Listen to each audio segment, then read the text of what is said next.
Hi everybody, and welcome back to part 4 of Domestic Decoration 1, Household Display. We are back in production after some minor delays, and I am excited to talk to you today about a quick review of Roman wall paintings and some strategies for looking at and reading Roman wall paintings. Now you may be thinking to yourself, why all this fuss and hullabaloo about Roman wall paintings in particular? Aren't there a million other kinds of art that we could be looking at? The answer is yes, but wall paintings are one of these types of decoration that we have a really rich corpus of information for.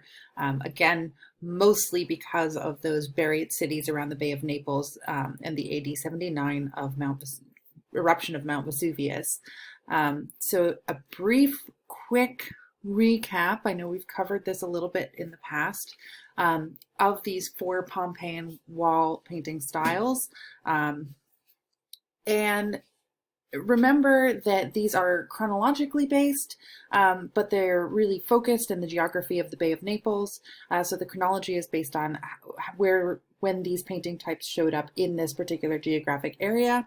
And particularly with the 4th style of Roman wall painting, this latest style that goes right up to the moment of the eruption, it's really important to remember that that style continues on outside the area of the Bay of Naples, beyond that. So to give a quick recap of how these styles developed over time, we have our earliest here, the 1st style, also known as the masonry or incrustation style, which very directly represents sort of monumental public style architectural features on the walls of the household. So as you can see here, we have a molding that, if you look closely, I think has some dentils on it. We have these large sort of orthogonal blocks that are painted to look like different types of colored marble, so various imported exotic marbles.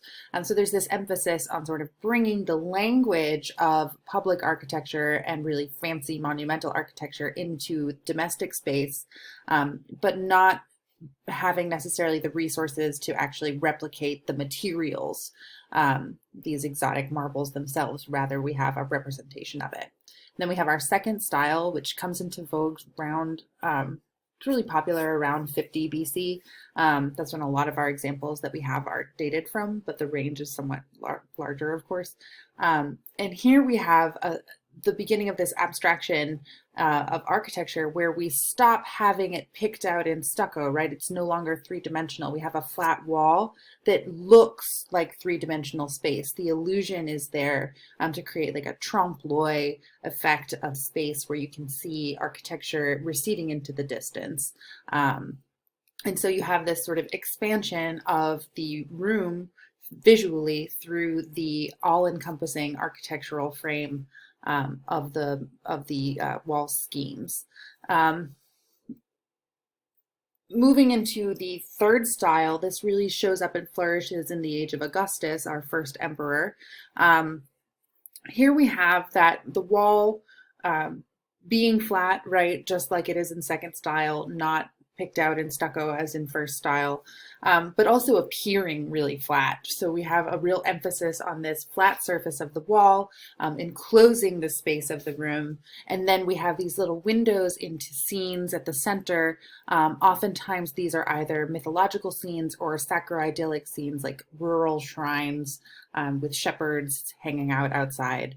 And so the architectural framing that sort of began as a reduced 3D representation of public architecture in the 1st style, and then developed into this trompe-l'oeil fancy architectural framing of the 2nd style.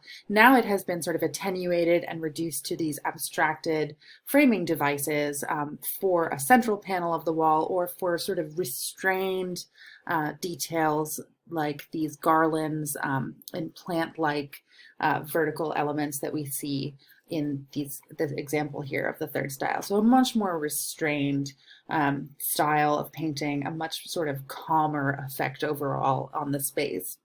And then we get the 4th style, our grab bag, sort of everything that comes from about 50 CE onwards. The most sort of the most direct development out of the 3rd style that we have are these attenuated architectural frames, once again taking on the sort of spatial effect that we saw in the second style, right? There's an attempt to represent receding architecture, although the architecture itself no longer looks realistic as it did in the second style. So we have that abstraction of the third style mixed with the interest in multiple spatial planes that we saw of the second style. And then, of course, in the fourth style, you also have a whole grab bag of other sort of miscellaneous things. I've hinted at just one here that looks a little bit like wallpaper, but you also get things that look like zebra stripes on the walls, a whole load of painted plants around the ground line of rooms. So the fourth style really, it represents in some ways an explosion and an extension of everything that came before it, mixed and matched together in some of the most complex and interesting sort of schemes to look at. Now I want to take just a minute to discuss who made these paintings and what the process is, the medium here. So most Roman wall paintings were done in buon fresco or true fresco, and this is one of the reasons why they tend to be so well preserved, because fresco is a pretty durable medium. And basically what happens is that pigment is ground, and here you can see some examples of pigment from the Naples Archaeological Museum, and also some of the tools used by Roman wall painters.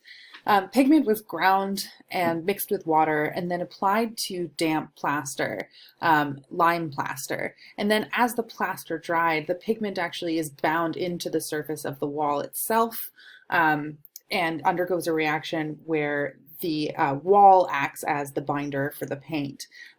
Oftentimes details would be added later in secco, right? So that is pigment which is then suspended in a binder such as egg, and then applied to the dry surface of the plaster. And these secco details have a habit of fading over time, especially in comparison to the buon fresco parts of the wall.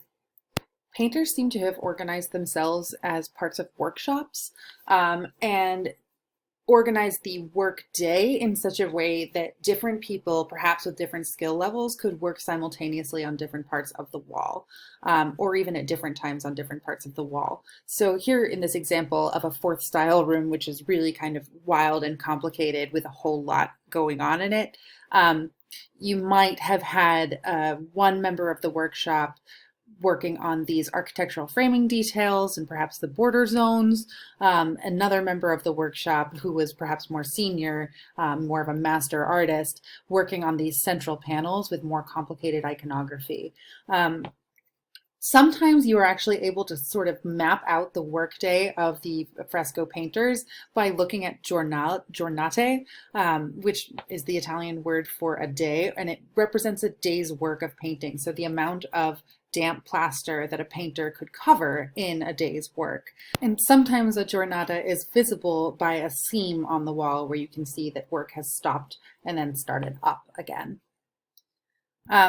So I just want to briefly show you a fourth style fresco example, and to start thinking about how, when we deal with these really complicated wall paintings, which are not only like a panel painting, a closed off piece of iconography, but are rather multiple sections of artistic endeavor going on within this same area. So in cases where we have these complex sets of iconography, you can look at the wall painting sort of on multiple different levels. You could look at individual iconographic elements. You can look at the way that they interact with one another. You can start thinking more broadly about how different pieces of iconography relate to one another to maybe create a whole picture. So click over here. So some sort of guiding questions to think about, and these are grouped under some of the most general art historical questions that you can have. Sort of a map of how to think about a wall painting. The guiding questions are things like who made this in the most general sense that covers what time period, what culture, and also kind of, in this case, if we're thinking about style, gives you a set of stylistic expectations to work within. For example, a first style wall painting with a whole lot of mythological iconography would be a highly unusual thing. And so you'd want to treat that artistic work as something of a stylistic anomaly. Another question is sort of, what is this, right? Look at these different pieces of iconography and see what you can parse out of them. We can see things like representations of different activities or items in a fleshed out environment, sometimes in these central panels especially. You might be able to draw connections between the paintings themselves and literary sources, either people who are writing about art and architecture or mythological versions of the same scene that you might be actually seeing on the wall. Um, in both cases, right, if you're thinking both about style and about what the iconography is of a piece, you might get a window into either the taste or the means of the patron, right? Is this a person who likes to keep an old style around for a long time? Or is this somebody who really likes to be on the cutting edge of things or can be on the cutting edge of things? Are they really interested in erotic imagery or violent mythological imagery, or both, a combination? These kinds of questions can really come out of even just sort of a simple looking experience. And then the third part is, how does this fit into the world? What is the contextualization of this piece? And the world in this case may just mean the larger room that you're thinking about. It may mean connecting one piece of iconography to another piece of iconography in a different part of the same wall. And it might mean sort of more general patterns, like, are the scenes chosen here ones that are commonly represented, maybe by a certain workshop? And then think also about sort of the effects of viewing practices, right? Who is seeing these artworks and how might they see them differently based on what perspective they're coming from? So these are all really complicated questions that you can sort of start to get at if you start reading Roman wall paintings as deeply as possible. So if we come back to our fourth style example here from the Praedia of Julia Felix in Pompeii, I'm going to just quickly look at these 4 panels at the top in the upper zone of this wall.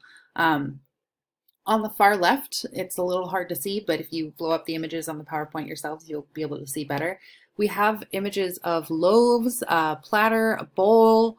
Right to the right of that, we have a panel that shows a bunch of fresh fish. Here we have an eel, a large fish, a sort of a smaller, snaky looking eel, a variety of sea creatures that appear to be sort of on a shallow, watery surface, or swimming in water.